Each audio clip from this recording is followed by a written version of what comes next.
How's it going, guys? Dubzilla here, back after a long hiatus of making videos. I just fell out of love with the whole content creation stuff. Call of Duty was just doing my head in, but we're back. We've played the Battlefield beta weekend. Now we're going to ask the question, will the full game deliver? Let's get into it. Battlefield's back, and this time it feels like DICE might actually have nailed it. After the mess that was Battlefield 2042, a lot of us were nervous about what would come next. Now, I've grown to enjoy Battlefield 2042 after the updates and the fixing that DICE done to it, but we all know that it is not what Battlefield should be like. So after playing the Battlefield beta weekends, I genuinely think this could be the return to form that fans have been waiting for. In this video, I'm going to go over why I believe Battlefield 6 will be a success, how it stacks up against Call of Duty's latest entries, and what it means for the FPS scene moving forward. First off, the developers have clearly listened. One of the biggest issues with Battlefield 2042 was that it felt disconnected from what fans wanted. Specialists instead of classes, goofy cosmetics, balance problems. Battlefield 6, the devs have gone back to basics. They've introduced core features, tuned gameplay to feel more like classic Battlefield, and shown us that they're not afraid to admit they've made mistakes. That alone already sets the stage for a much stronger launch compared to 2042, in my opinion. Secondly, the gunplay feels incredible. The weapons finally have that punch and realism that Battlefield is known for. When you fire an assault rifle, it kicks, it echoes, it feels like a real weapon. Not a paintball gun. In comparison, COD Black Ops 6, still leans heavily into that fast, twitchy, arcade-style gameplay, where you need to have chugged at least 6 monsters before you start playing. And that's not necessarily bad, because Call of Duty thrives on speed, but Battlefield's gunplay offers weight and immersion that COD just can't replicate. And if the rumours about Black Ops 7 being even more futuristic are true, Battlefield sticking to grounded, realistic weapon handling could be its biggest advantage. Thirdly, vehicles. Vehicles have always been Battlefield's bread and butter, where they make or break a game. And in the Battlefield beta, they felt, for the most part, really good. Tanks were strong and heavy, powerful. Jets were nimble, slicing across the sky.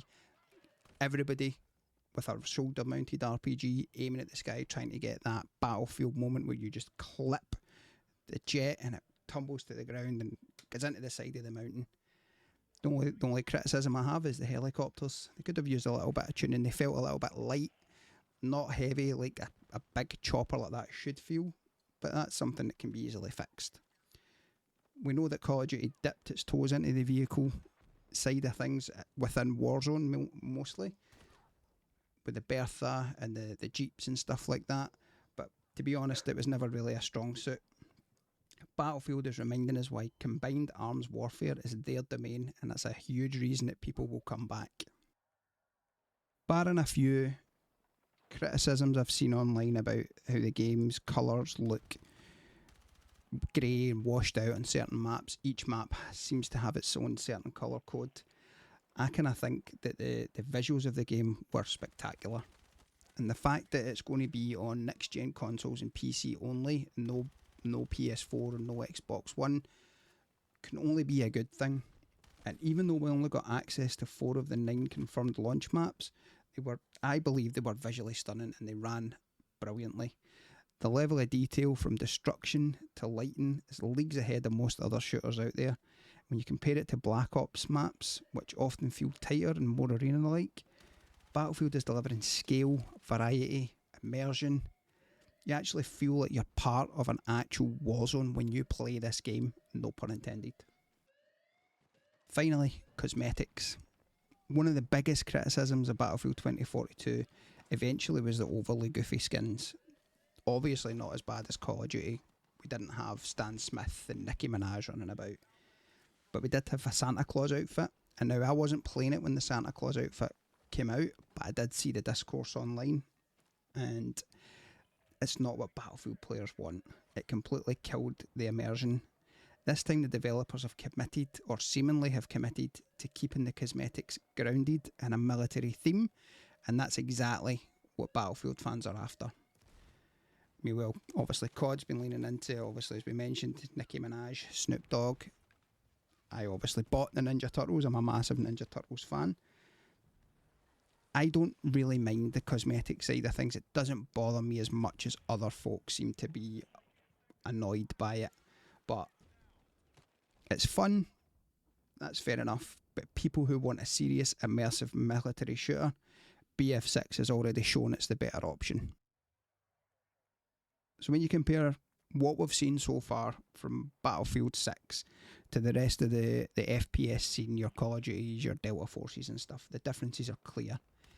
Call of Duty will dominate the arcade style, fast paced, twitchy, young person's style of shooter. And I say that as a 40-year-old man who cannot compete anymore. It will continue to be huge. I don't believe that Call of Duty will die. It will die for a certain subsect of the gamer community, but I don't believe that overall Call of Duty has anything that they need to worry about. It will continue to be huge, especially with Warzone. If the rumours are true and Blackout will be replacing Warzone at the end of the year, then maybe we'll revisit this conversation, because I don't think that Blackout will land as well as what they're hoping it will. Battlefield 6, however, is carving out its own lane, focusing on scale and realism and immersion. And by sticking to its roots, I think it will really pay off. I think it will continue to grow. And I read yesterday that they're considering making it Battlefield 6 for a good few years, updating it regularly, new content, maps, so on and so forth, until the studios are in place that they can make it an annual thing. Now, I don't necessarily really think that Battlefield needs to be an annual thing, but we'll see where it goes. So yeah, for me, Battlefield 6 is shaping up to be a real success. The developers are listening, the gunplay feels right, vehicles are back to their glory about 99%, the maps look incredible, and the cosmetics will keep things authentic. If DICE keeps this momentum from the betas going, we might be looking at the best Battlefield in years, certainly since Battlefield 4. What do you guys think? Did you try the beta? How do you think it stacks up against the other shooters in the market? Let me know in the comments, and if you enjoyed the breakdown, don't forget to hit like and subscribe for more Battlefield content. Follow me on TikTok, follow me on YouTube, follow me on Twitch. Thanks for watching. Cheerio, bye.